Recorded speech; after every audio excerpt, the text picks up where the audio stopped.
My guest today has created his own world and peopled it with characters like Rajni Nimbupani and Miss Fonseca. Every time we catch a glimpse of it, we can't stop laughing.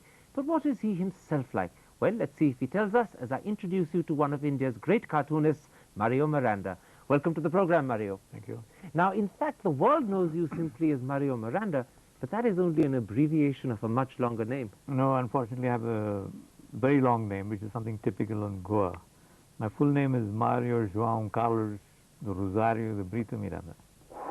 Quite a long name. Do you sign all of it at one go? I have problems when I'm filling up forms in the passports or in customs or anything like that. I sometimes forget one name and everything goes wrong. Now, in fact, it was your grandmother who named you.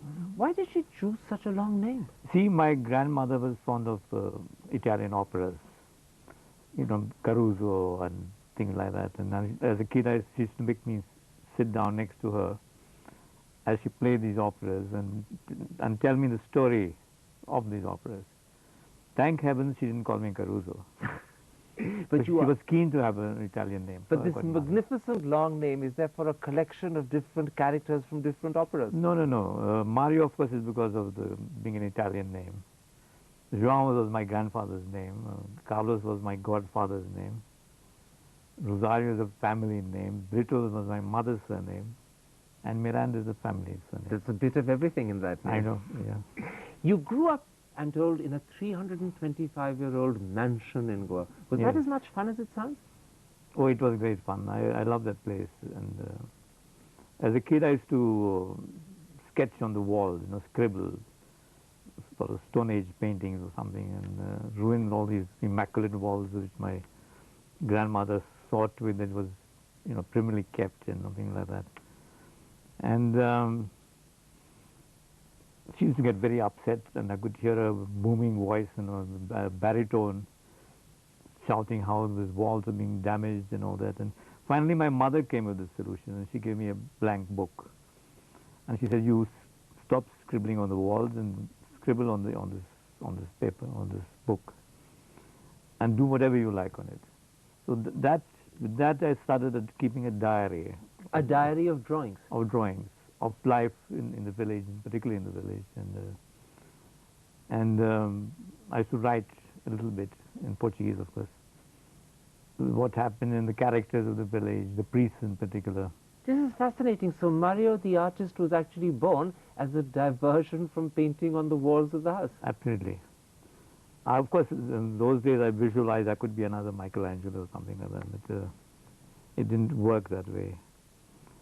And but the diaries were something which opened the doors for me in the future, you know, the near future, getting jobs.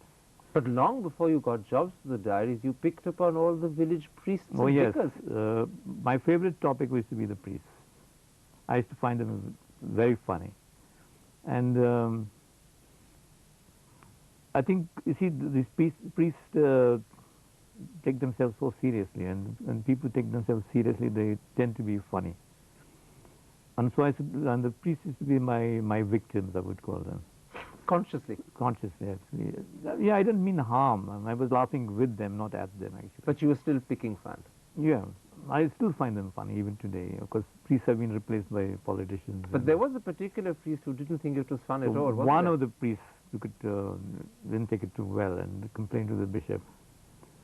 And he said that he was being anti-religious, and he was making fun of the church and the priests and all that. So my mother, on a fine day, took me and the diary to meet the bishop. Were you quaking? I was. I thought I would be excommunicated or burnt at the stake and all sort of things. I must have been 7 years old or something. And there was the bishop, very dignified-looking man with a goatee beard, and he was a Portuguese. And my mother introduced me and presented him with a diary. And of course I had to kiss his hand, and this diamond ring, and a ruby, it was a ruby actually. And I still remember when I kissed his hand, I got the smell of good Havana tobacco, cigar. The bishop had been indulging on the side? Absolutely. His name was Costa Nunes, José Costa Nunes. And he started going through the diary, and suddenly he started loud guffaws of laughter.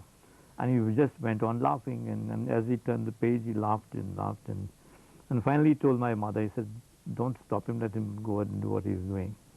The bishop was on your side. The bishop was on my side, and that was the first time I got this kind of appreciation from somebody who I didn't know. The interesting thing is that you took that talent with you to school. But they weren't quite as appreciative there, were they? The teachers didn't quite like being ridiculed the way the bishop did. No, the teachers they didn't like my doodling and all that. But I became very popular with my colleagues, the students, who used to convince me to draw the teachers in their rather more in their different outfits, almost in the nude sometimes, which sometimes got me into a lot of trouble. I gather there was a teacher who was your favorite, a lady called Sticky Bum. She was known as Sticky Bum. She was a very nice lady, actually. And she took it quite well. She had a good sense of humor. The name or the drawing? She didn't like the name, Sticky Bum, but everyone knew her as Sticky Bum, and it was part of the school thing. But you know, the amazing thing is, I gather you've never really formally trained either in art or in being a cartoonist. And in fact, I'm told that the day after you joined the JJ School of Art, you walked out of the door. I didn't like the JJ School of Art. My mother took me there, and planning to send me to Paris to they called the Beaux-Arts and all these big plans. The moment I went to the school of the art school, and I sat in the desk, and this professor came and he said, this is right, and this is wrong, and this is wrong, and this is wrong, and I told my mother, I said, this is too much, I'm getting out of here. So I didn't go to any school, I didn't study art at all. But it's interesting, you didn't like people pointing out right and wrong, correct and bad. You sort of wanted to be a free spirit. That's it. And I knew that there was nothing that wrong with my drawing. To say that this is completely wrong and, tearing it up and all that sort of thing. How did you know that? Instinctively or from the fact that people liked it? The fact that when I used to make these drawings, and especially in my diary, there were lots of people who liked it. I wasn't sure of myself about my work, but these people who saw it, they said, your drawings are excellent. And even today, there are lots of people who say your work is good, but those early drawings in the diary were much better. Do you share that belief? In some ways, yeah, because they were spontaneous. In other words, sophistication and maturity means you've lost a bit of your art. I've lost a bit of things because you got to please the reader sometimes. You got to tone down your humor. And now, in those days, you were at St. Xavier's in Bombay. I gather you used to actually earn pocket money for yourself, sending drawings and cartoons to various places. Yes, I used to roam around the streets of Bombay, and especially in the fort area where all the newspapers are. And I did these small little pocket cartoons which you sell for 5 rupees, 2 rupees, for pocket money. And until finally I met D.F. Karaka, editor of the magazine called Current. And he also went through the diary. He liked it. He said, you start immediately. Do me a double column cartoon. You mean he offered you a job on the paper just like that? Just like that. Were you surprised? And I was absolutely surprised because I didn't go there for asking for a job, but he gave me a job. And I still remember when my first cartoon appeared selling in the pavements of Bombay. I was that kind of thrill which I got. I never got it again. To see my first cartoon in print. You didn't stay with Current very long, did you? Because shortly thereafter you got a Gulbenkian scholarship which took you to Europe for several years. No, before that I got this call from C.R. Mandy, who was editor of the Weekly, an Irishman. And he said, why don't you join the Times instead of, peddling cartoons all over the place. So I joined the Times of India group, and luckily for me, I've been very lucky to have these very nice people as editors of various magazines. So the Gulbenkian scholarship actually took you away from the Times rather than from Current? That came later when I was in the Times. I said, again I wanted to move or do something different, so I packed my bags and... Sounds as if there was a restless spirit that always wanted to wander. In a way. You see, at that time, my parents, their plan was to send me to Paris. We called the Beaux-Arts to study art. But then my father died. So I was stuck in Bombay. And I carried on in Bombay, went on with it Until the Gulbenkian happened and you got a chance to go to Portugal to first and then Portugal, England. yes. I got there and they gave me a scholarship. And they said, you do whatever you like for 1 year in Portugal. So I did what I like, which was including cabarets and things like that. Dancing in them or drawing them? Drawing and dancing. Which was more fun? Dancing, of course, was much more fun. But looking back on that year in Portugal and then the 5 that you spent thereafter in England, would you now look upon it as a sort of turning point? England was a turning point. Because in England I met some of the world's best cartoonists. I met Giles and the main person who encouraged me to stay on in England and stop copying his work was Ronald Searle. We met at a pub at Fleet Street by chance. And there was Vicky, another brilliant cartoonist who in the end committed suicide. Which comes to my mind that cartoonists are very serious people. And often end up taking And their own lives. cartoons are no laughing matter. So when you met the great Searle, were you in fact actually copying him as he was I suggesting? was. You were? I was very much influenced by And did you admit to it? of course I admit to it. But I could see the resemblance, and he saw the resemblance. He said, During you those stay years- on in England, but stop copying me. During those years when you did stay on in England, you did a stint in ITV as an animator. Yes. Was that a useful experience? As far as money was concerned, yes. As far as the drawing? Drawing was very the commercial thing, selling soap and things like that. But it paid well, I used to get about £10 for just one drawing, and so it enabled me to travel. So by every weekend I was off to Paris or somewhere else, and then come back and scribble a little more, and then off again. Now, you've often said that it was a trip to America in the mid-70s that brought you recognition. What happened? The trip to America, I think, was very important because in India we have this tendency that if you are appreciated abroad by anyone, then you are good. And I think the trip to America convinced most of the people that I had some good points in my work. So the fact that you were recognized abroad and liked meant that when you came back to India, you were an established household name. I wouldn't say I was an established household name, but the trip to America helped not only as far as my work, but meeting other cartoonists. Charles Schulz was one of those, wasn't Charles Schulz was one of them, and all the others, the chaps who do the comic strips. And it was a tremendous experience.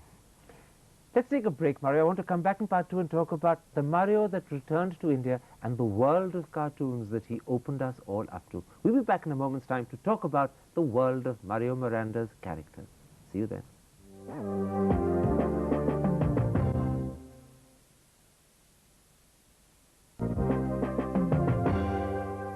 Welcome back. My guest is the cartoonist Mario Miranda. Mario, let's talk about some of the amazing characters you've created. Two of the best known are Rajani Nimbupani and Balraj Balram. How did you think of them? Rajani Nimbupani was based on a girlfriend actually, which I had. Her name was Rajani, and then I thought. And as well Nimbupani. endowed? Because Rajani Nimbupani stretches across the table. Very well endowed, but I tend to exaggerate things. And any drawing I do, it's a question of a nose, I'll make it longer. So who is the poor Balraj Balram based upon? Because he's a short, fat little dwarf. No, I don't think he's a short fat, but he is what I think is a typical Hindi film star, male film star, with a little paunch and curly hair. And you don't think very much of Hindi male film stars, do you? No, frankly, I don't. I don't see Hindi films to that extent. But you're always very wicked. You always put Balraj on a stool, and he has to stand 2 feet off the ground to be able to embrace Rajani. And then you always show him diminished in size thereafter. Somehow I feel that the Indian woman film star, the heroine, is always much more impressive than the male version of a hero. Is that true of women and men in general? Is the female As far as always India is concerned, yes, I think the Indian woman is far more impressive than the male. Now you have two other characters, this time not from the world of Bollywood, but from the world of business and Bombay executive officers, Miss Fonseca and Godbole. Miss Fonseca is based on an average Anglo-Indian or Goan secretary, which you find everywhere in Bombay. And Godbole is the sort of a little clerk who's madly in love with Miss Fonseca. And of course, there is the boss who doesn't have any name, but he's the boss. And he's always made a gentle fool of. Yes, he's got a crush, of course, also on Miss Fonseca, I enjoyed doing Miss Fonseca. Are you surprised by the incredible popularity of both Miss Fonseca and Rajni? I mean, they've become household names almost. I don't know if that is true, because if I get an appreciation of my work, it's mainly from outside. I get a better response abroad than I get in India, Really? or even in Goa for that Does that matter. dishearten you? It does to a certain extent, because maybe my humor is not suited to the Indian way of life. You mean it's too satirical or too cruel? It's not cruel. I don't think it's cruel. On the contrary, Too much of a satire then? because you see, if I laugh at someone or some situation, I'm not laughing at that. I'm laughing with them. I consider I'm part of that. But you're humor. suggesting that sometimes Indians can't make out the difference. That's it. And the trouble with us Indians is we take ourselves too seriously, I think, and we have got to learn to laugh at ourselves. Are we getting better? No, I don't think so. To a certain extent, there was a time when things were, but now of late I don't see many cartoons. But or you know, when new you- cartoons coming up. When you turn your attention to your own community, the Goan community, you're often quite heartless. You always show them with large bulbous noses, huge, big, almost protruding round eyes, pot bellies, and the women always have enormous bosoms. It's easier to draw round things. Much easier than drawing with straight lines and skinny ladies and. You're not really saying that this is just the easy way and not a deliberate attempt to show them up in a particular light. No, I don't mean that as a means to make fun of them or so. But when it comes to humor, it's a fat person, a well-developed woman, is much more interesting to draw than a skinny one, I think. Now, when it comes to real life, is a fat woman, a plump woman more interesting than a thin one? No, actually, I would marry to a very skinny woman. She Tell me- was skinny anyway. Tell me, do cartoonists think or at least see things differently? See, cartooning becomes a habit. The habit is that you look at something and you trying to find the humor in the situation, which is bad also, because you're always looking for the humor in some situation. And that is bad because there are times when you don't feel funny.